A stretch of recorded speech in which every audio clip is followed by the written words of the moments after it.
It really took the finale of Peacemaker for y'all to start finally seeing what I've been saying about James Gunn since I've had this YouTube channel. But let's talk about it. Cue the intro. Up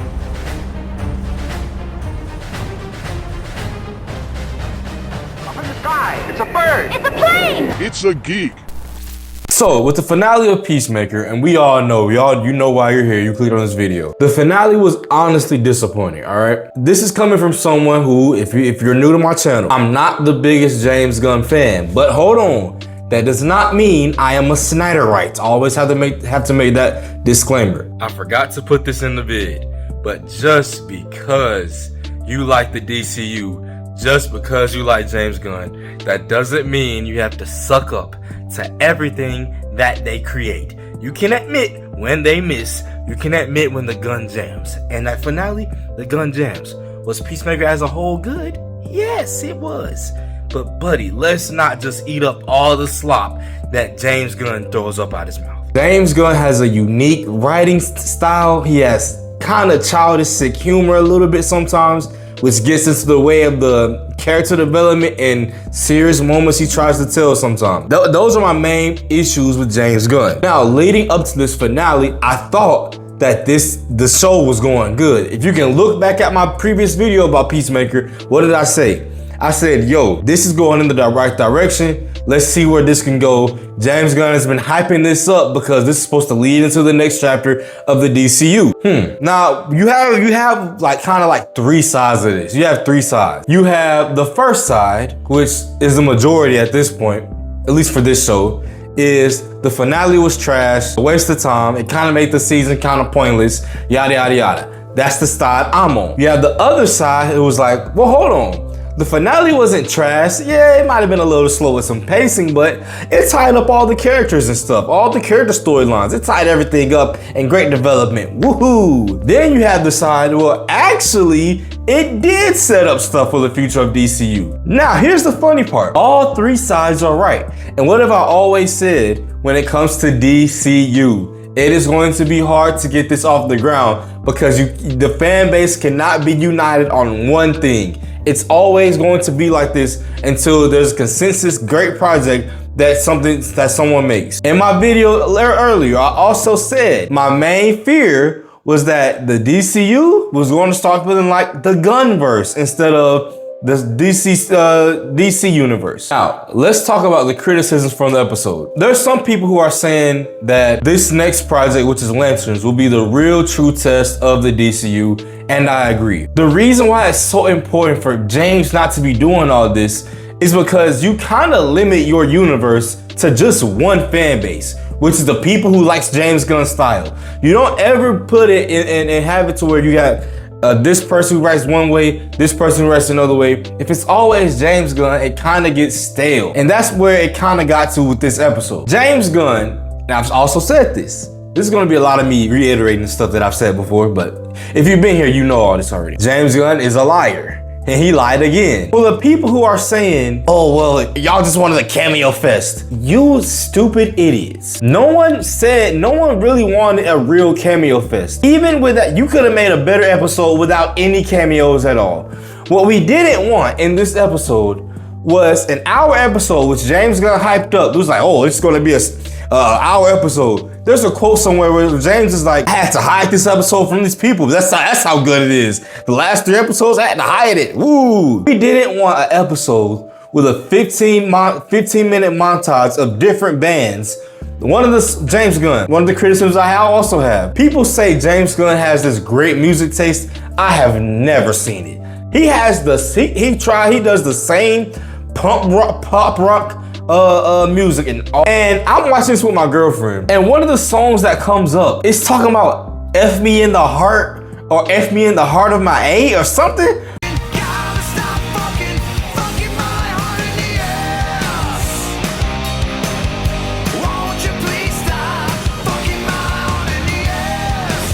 I'm like, what is going on? The music, especially in this episode, was taking me all the way out. It felt like we were watching a freaking concert. It felt terrible. I'm like, okay, The more the episode kept going, I'm like, okay, when do we get cooking? Okay, when do we get cooking? When does the gun start reloading? When does the gun start loading? The gun jammed. It did. It jammed on this one. James, this episode would have been better if it was 40 minutes and you cut out all the band crap. The boat scene was necessary because it gave us context about the whole show. If you really think about it, for everybody who's on the camp up, well, it got tied up. Did it really? The whole episode was us trying to, yes, we understand Chris is this and they're all friends again, whippy. But at the same time, the most interesting part of this show was Chris being in a different universe. Dude, what happened to Keith? That's a plot thread that we will never know probably. Who knows? What happened right there? That's stuff that doesn't get tied up. Episode 8, it's like we did a complete 180. And I think that's where a lot of us were kind of disappointed. I got a post right here. Mind you, the final episode of Peacemaker set up the Salvation storyline that ties into Man of Tomorrow and the 11th Street Kids founding Checkmate, which leads into a whole new show, but these people are angry because it wasn't a big action-packed episode with cameos out of nowhere. That's not the case. I guarantee you, James Gunn, he runs his mouth way too much. If Kevin Feige doesn't want to say something, he's just not going to say it. James Gunn, he talks way too much, and his mouth is starting to get him in trouble. No one is caring about the cameos. And for the setup part, everyone keeps talking about this Salvation storyline. The Salvation storyline that y'all keep referring to, there's not enough villains for it to even... If y'all want that Salvation storyline, you won't even be able to get that until 5, 6, 7 years from now. You're not gonna get the Salvation storyline that ties into Man of Tomorrow. You won't. It's not gonna happen. I mean, and the 11th Street Kids. Let me be honest. Why are we all acting like these characters are even interesting? None of these characters are interesting. None of them. Peacemaker is the only one who's cool. Vigilante is cool too.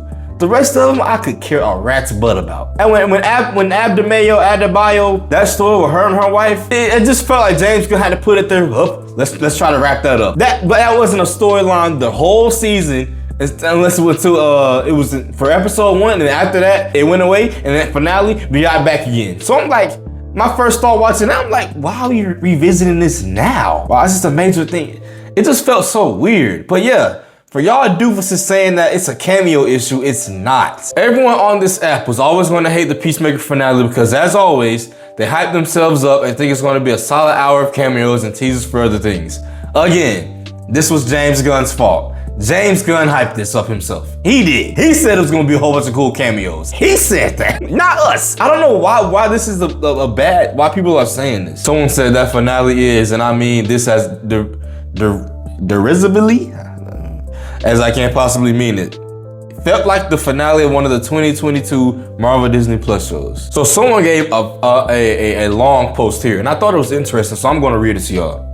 The main reason why I haven't got truly crazy over the DCU as a whole yet, as I have solely for Superman, is because I don't think it's necessarily fulfilled its premise that Gunn proposed as a cinematic universe yet, which is to have that storytelling diversity and variety. Creature Commandos, Superman, and Peacemaker, while of course pretty different in premise and maturity, still feels relatively the same because it all has the same creative voice and team, the same writing, the same visual signifiers, the same music, the same character tropes, the same storytelling philosophy, etc., etc. All that is true. Try to disagree with me if you want to in the comments. I'm ready to die for it. Let's go. It's fine because Gunn can be a phenomenal storyteller, but I wouldn't say they necessarily feel diverse from each other like Gunn suggests, and they don't.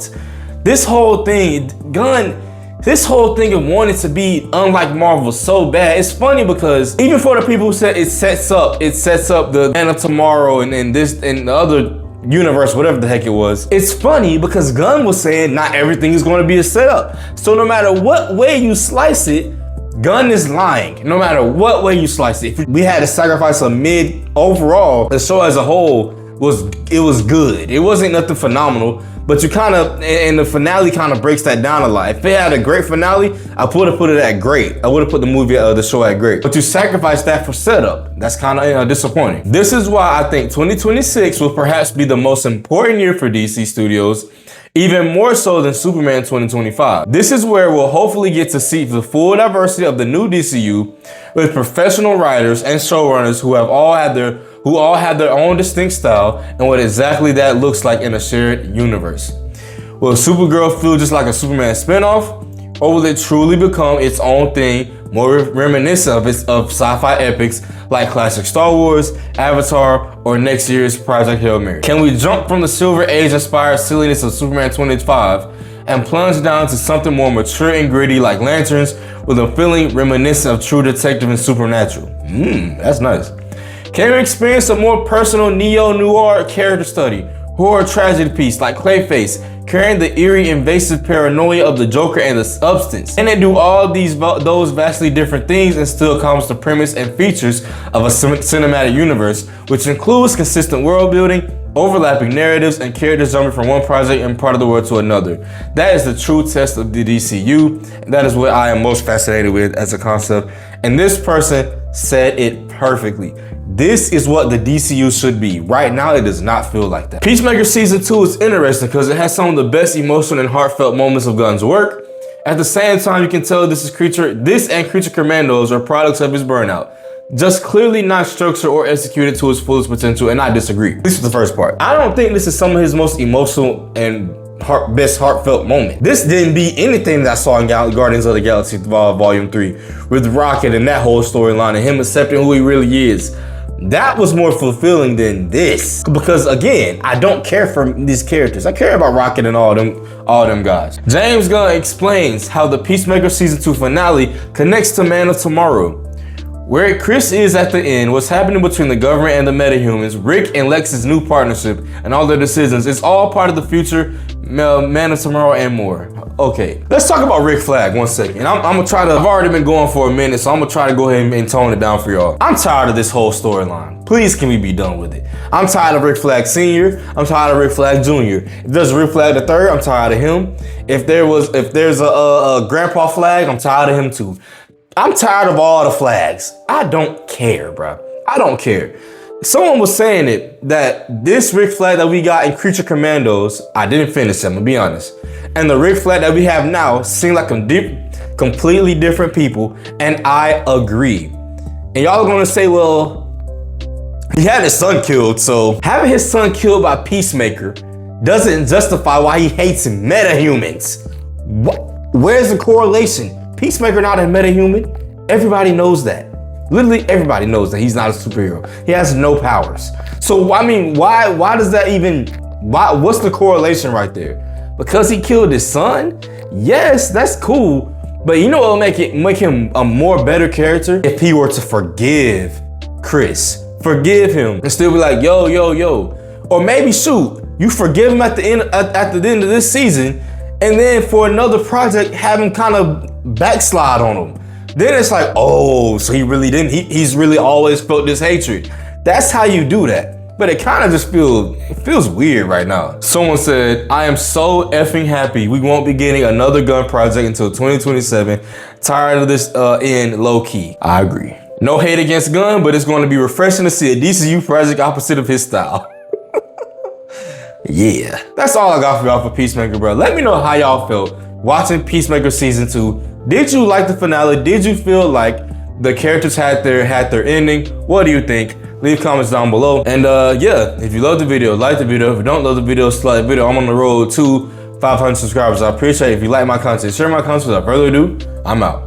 Peace. She got F's for Fendi, that should be a bad grade. I got a plug at your house for the low, and I swear that we not a bad grade. Jumped on the porch a little late, but them niggas that been in the streets got